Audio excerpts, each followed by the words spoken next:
if you're not at least a little uncomfortable, this is a aphorism from L. Neil Smith. He's had a lot of impact on us, libertarian or whatever. And he goes, if you're not at least a little uncomfortable with your position, it isn't radical enough. Take the most extreme position you can, you'll be claiming territory you won't have to compete for later, mostly with your allies.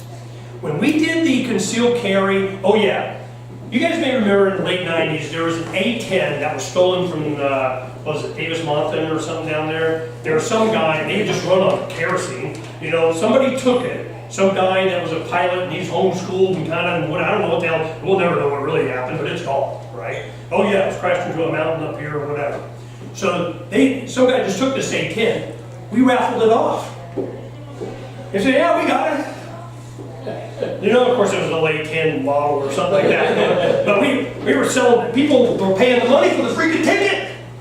But what was happening, at that time in '96, it was the movie Independence Day where they blew up the White House. So that was the logo. Are you that crazy? The point that I'm making is that you can have fun with this, not compromise, be hardcore, emphasize a principle, expect, desire, want, need them to come after you, and you get tons of attention, you make some money, you sell raffle tickets, you go on, people get educated, and you're good. But this is where Alan and I differ. I slap him around. Because he is always, well, if you're not portrayed positively by the media, then why do it? Because there's no such thing as bad publicity. Name recognition. Well, it's not bad. I mean, this is how it went, and Michael will tell you this. Tie-dye wearing, dope smoking, gun toting, libertarian Ernest Hancock said, literally, I mean, they had to have at least 3 adjectives or they wouldn't even write whatever it was. I knew the reporters. I'm going, look guys, you know, I need you guys to, this story and this issue and this is what's going on, and I gave them actual manila envelopes. I went down to the Senate press room in the early 90s and I gave them a manila envelope and I said, when I send you stuff, just put it in this envelope. They'll all have something to do with the same thing. Ask him, happened, everything I said was going to happen, happened. They bring me down. I write a guest article for the Tribune. I go on KFYI, because KFYI is set up for me to write the guest article because they don't break news. It had to be in print first. Hal de Kaiser, which later becomes Sal DeCicio's chief of staff, was editorial page editor of the Tribune. He knows me from way back in the early 90s. So he goes, yeah, Ernie, write this guest article. I write the article. That article got me a 3-hour thing on KFYI. But they don't break news. You come on my radio show, I break news like a son of a bitch. Okay? Bring it on. I'm not going to this howdy neighbor talk about what somebody did in the newspaper. I don't give a crap. You know? So the thing is, Hal de Kaiser, whenever I need something, or the city council's being a dick, Hal, do you really want to play this game? Because you know I will never stop until I get whatever. Give Ernie whatever the fuck he wants and shut up. All the time. I don't know if he's still there. It's been a while since I talked to him. But so these kind, I give you a whole bunch.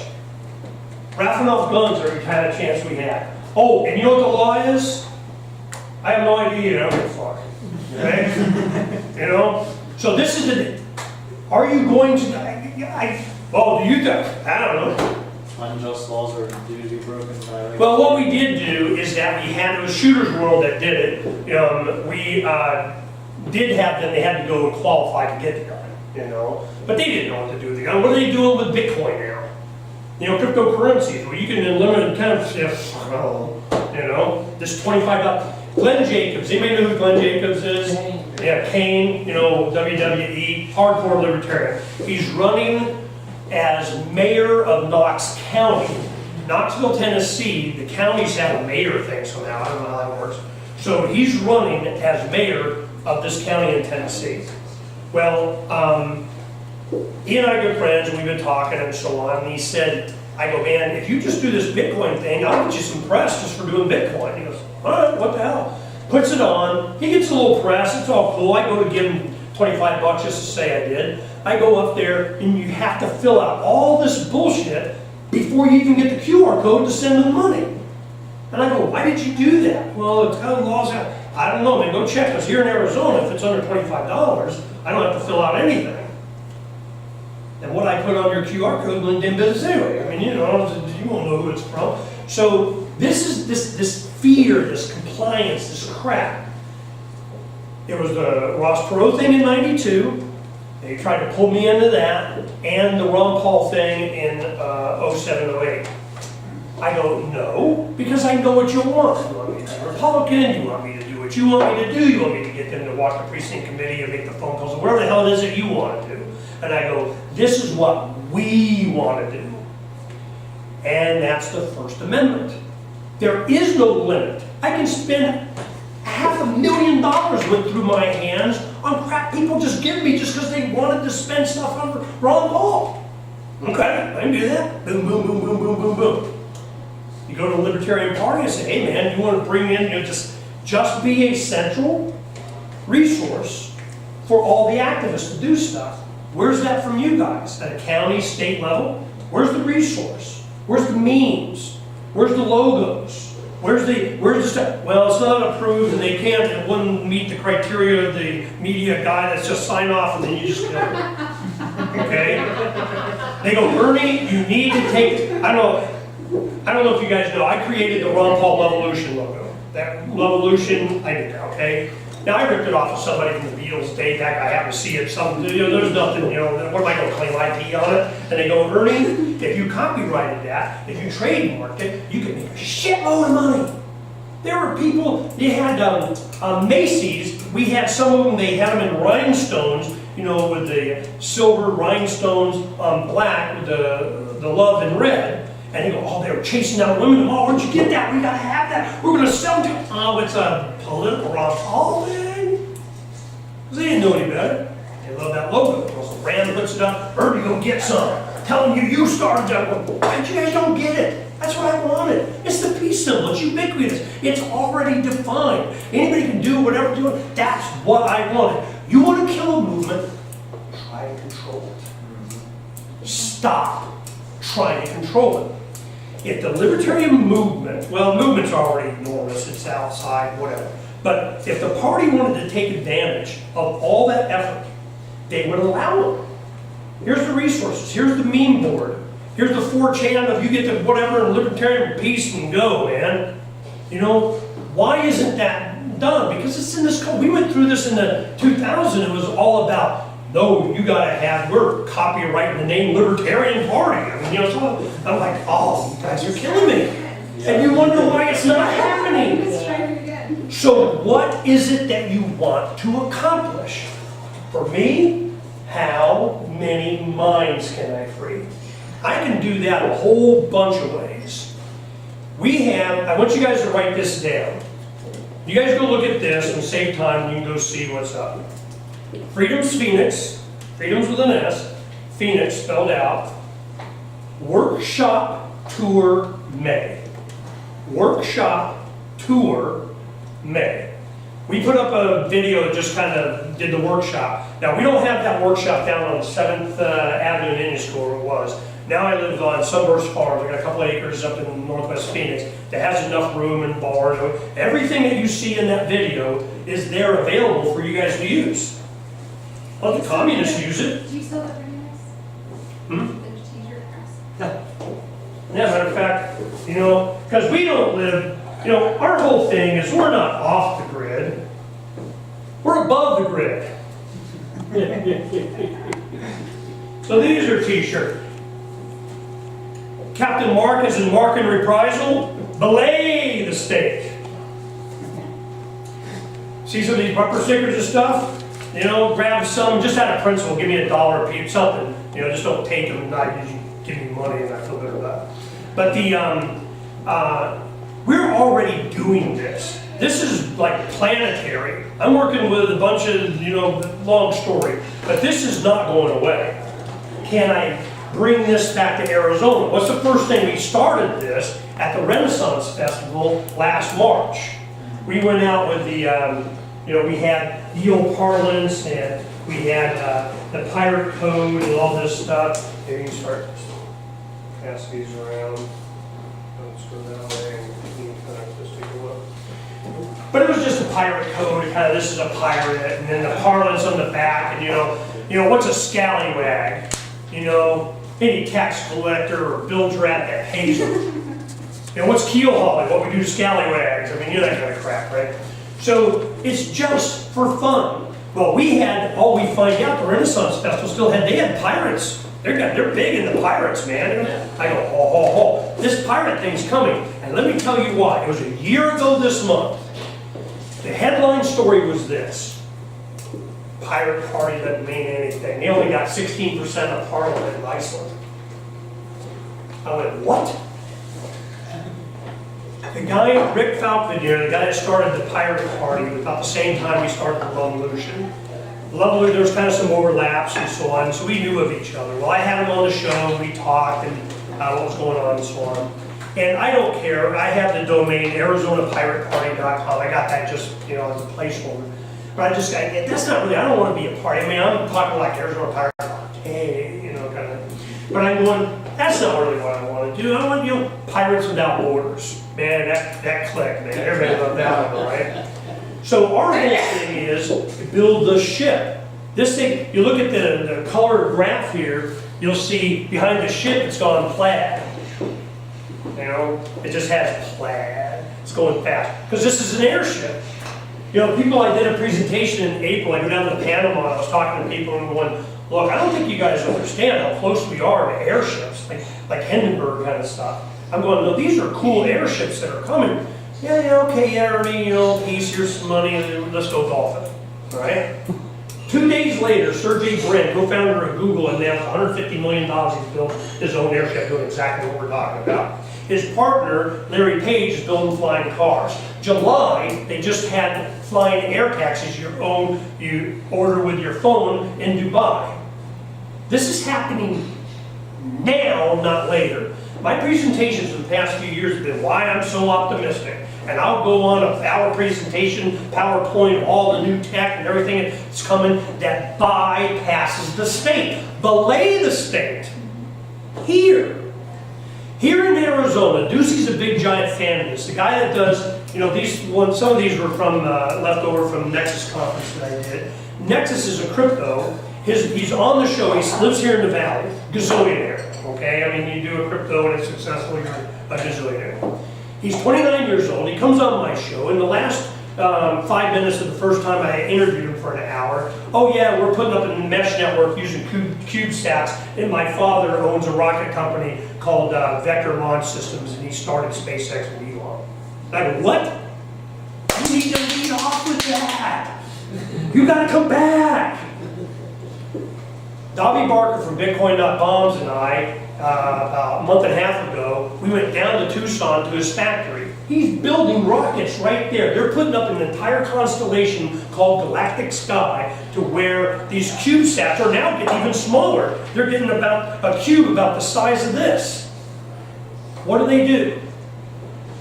Mesh networks. Ubiquitous Wi-Fi internet for everybody all the time for almost nothing, planetary like soon. Elon Musk is putting up 4,200 satellites. Today, or yesterday, he just put up, what was it, 10, 20 Iridiums? You know, this is going now, not later. Richard Branson on the top of Freedom's Phoenix right now, Richard Branson just announced within 6 months he's going to space. He goes, well, we're really probably going to space in 3 months, but it'll be like another 3 months before I go, you know, what's going to go first. So, you know, he's going to space. They're putting up CubeSats low Earth orbit also. So Spaceship 1, or Spaceship 2, 14, where the hell it is, Virgin Galactic is putting up satellites. Vector's putting up satellites. Elon Musk is putting up satellites. This will be done within 18 months. What impact is that going to have on decentralization of everything? Communication. And you know what they're putting up on these nodes? The crypto nodes for Nexus. Why? Because 100 kilometers, 62 miles up, is sovereign space. There is no jurisdiction. I can conduct all kinds of business and whatever the hell I do, and my cell phone and kind of I'm over here, but find me, man. I mean, you know, you can do whatever you want. decentralization and libertarian future is here now. And if you guys don't embrace it, if you don't see it, especially when you got rocket companies putting this up in satellite orbit from Arizona with Ducey wrapping his arms and legs around it, you know, you guys are gonna miss it. What a vision. You know? So this is, I'll give you another example. Spaceship One, June of 2004. I'd just been doing my radio show for about a year. In spring of '98, I went to the Air and Space Museum and showed my kids. It was one of my brother-in-law's wedding. I went to the front doors, big glass. I'll finish with this, Jim. A big glass wall. You have a door there and a door over there, like 30, 40 feet away. I mean, it was, if you ever been there, it's a big wall. Well, I wanted to stand there so I didn't miss my 4 kids. They're like 10 around at that time. So you guys go and touch everything you paid for it and knock stuff out. So I just stand there waiting. Right in the middle, where nobody would go. Who the hell would go in the middle of the window here? Was a plaque about this high that announced the Honorary X Prize. If a private, no government money, could put into space the weight of 3 astronauts, with at least one in there, and come back, land, refuel, and go again within 14 days and maintain the unfueled weight, 90% of the craft, so it was reusable, then you get $10 million. That was the Honorary X Prize. Because it was facing the Spirit of St. Louis. That's what that was, $25,000 prize to go across the Atlantic. So I go, I know exactly what this is. Here we go. It was about 5 years later, I'm doing radio, and I saw that Paul Allen, the partner of Bill Gates, Microsoft, gave him $20 million to get this. So I'm going, okay, I lose $10 million, but what the hell? So I go on radio, we're going to space, and government's not invited, okay? We go there, Michael went with his family. I took my 2 sons, some listeners on the show, a bunch of stuff. Pal Gamble drove a big van. We all went, he went with his family in their own car. We get there, 13,000 people out in the middle of the desert. Not a single sign out there except one guy selling binoculars.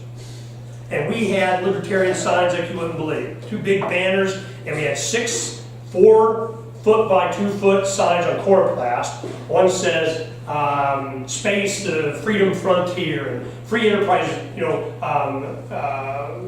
freedom brought to you by free enterprise in Star Trek font, where government is lost in space. You can't hear the government scream in space. Big one, Spaceship One, Government Zero. Burt Rutan ran over, grabbed that from me. It's in a documentary on Discovery Channel called Into the Black or something. You see him grabbing the sign from me. He goes, I need to send a message to the media, and he runs off. He gives it to the guy on top of the spacecraft. That picture went planetary. You go, Spaceship One, Government Zero. You just do a Google image search, and you'll see. So what happened was, when he did that, it went planetary in every language except the U.S. Why? Because it said Government Zero. We're so manipulated. Everything that you would support as a freedom, personal, individual, without subsidy, accomplishment by humanity and God forbid yourself, is not going to be emphasized. They will play that down like you wouldn't believe. So what do? They get your YouTubes to say this about that. You don't want to say that about this. It's all manipulation and social and economic engineering in the back of your head, and it's a dialing term. And if you guys aren't creating your own message, Trump's going to take it all. What do you think Trump was? He, as much as a billionaire can be anti-status quo, he was perceived as anti-establishment. You have Democrats hated him, hell, Republicans hate him, the media hates him. Shit, I'm from Trump, man. That was what everybody was doing. They're going, yeah, try. We have debate parties since '07. We have had a Republican party and some Democrat debate party at my home for a bunch of times. How many? I mean, a bunch of times. So we sit, and when the Trump thing was going on, we're just sitting there, I'm just laughing my ass off. I'm not, whatever, man. But I knew what people did. Hardcore Ron Paul people. The libertarians weren't even on the radar screen. because they didn't represent a principle that they could get behind. You lose that, they don't care about winning. They don't believe that their vote really makes that much difference or whatever anyway. They want themselves expressed. They want to have something to be for. They want to probably be against some stuff. What was the best? Trump? Why? Why was it Trump? Why wasn't it the Libertarians? Well, I'll tell you why. Compromise principle. Damn Skippy. Heard it all the time. So, when you have me come here to talk about getting media, I'll get me. I'll get me. I'm awful. Again, like to see I get you some media. But to what end? Why? Why would I do it? If you're going to be able to espouse those, at the Orlando convention, Gary Johnson, I've known Gary for a long time. We've helped him do fundraisers. We put on parties for him in Fountain Hills or Randy's house. I've helped Gary, okay? I like Gary. We get along fine. After he got the nomination, we embraced, man, power and peace and, whatever. And he goes, Ernie, we need help, if you can I can't help you. This Bill Weld thing, man, that's like a freaking boat anchor, man. I can't help you. And he goes, yeah, but if I go, no, you don't understand. It's not like I won't. I can't. It is impossible for me to do what I do and certainly maintain any credibility or audience or sponsorship or funding or subscribers or money. I sell, because that's what they want me to do. When we sell my soul after the Levolution thing with Ron and go, Bob our Levolution. And wait on the root is a kicker. So I'm going, oh, stop. Arizona was the focus and still has that rep, for the Libertarian Party in this nation. There is a lot of focus, or certainly was, on Arizona. Now it kind of morphed into the Levolution or what we're doing or something like that, and the party itself has kind of lost a little bit of the flash. But it could get it, boom, like that. If you got press for what? Press for you have, a beautiful woman run for governor against some kind of sort of bad eyes. Not that there's anything wrong with that, but that's not what's going to sustain this movement. That's not what's going to get you the attention. That's not what's going to change the world. That's not what's going to free my grandkids. It's not. So I just want to emphasize, you have access. Michael knows this. Sign production. We have AV Dick 360 printing press. We have a 6-head t-shirt. I have 3 DVD duplicators. I can do 300 to 500 DVDs an hour. I have 20,000 blank DVDs ready to use. You better hurry up because you're going to USBs. There's 20,000 DVD players still in America? Right, they only have DVD players, and I got to use them like this election cycle, or run so I can use them, But so we have, plus we have the radio show and all the kind of, the pirates and stuff. There's so much stuff that I could do to help you, but why would I? What am I helping? What is it that you're doing? Where's the hardcore? I got to go look. The time you spent, that's why I was so frustrated when you're talking about the gun thing. You know how long it took us to make the decision about, that's a good idea, let's do it. Done, next. Well, don't you think, yeah, I just don't think what you think, I don't care. I don't give a shit. Right, it's like, coming, oh, you need to get more press when they come after me? So this is, don't think it's not without risk, though. Oh, man, you want to pick the right guy that doesn't have anything, That's the kind of game. But, the point is that I get frustrated when during the Levolution, there was no permission asking. That was the point.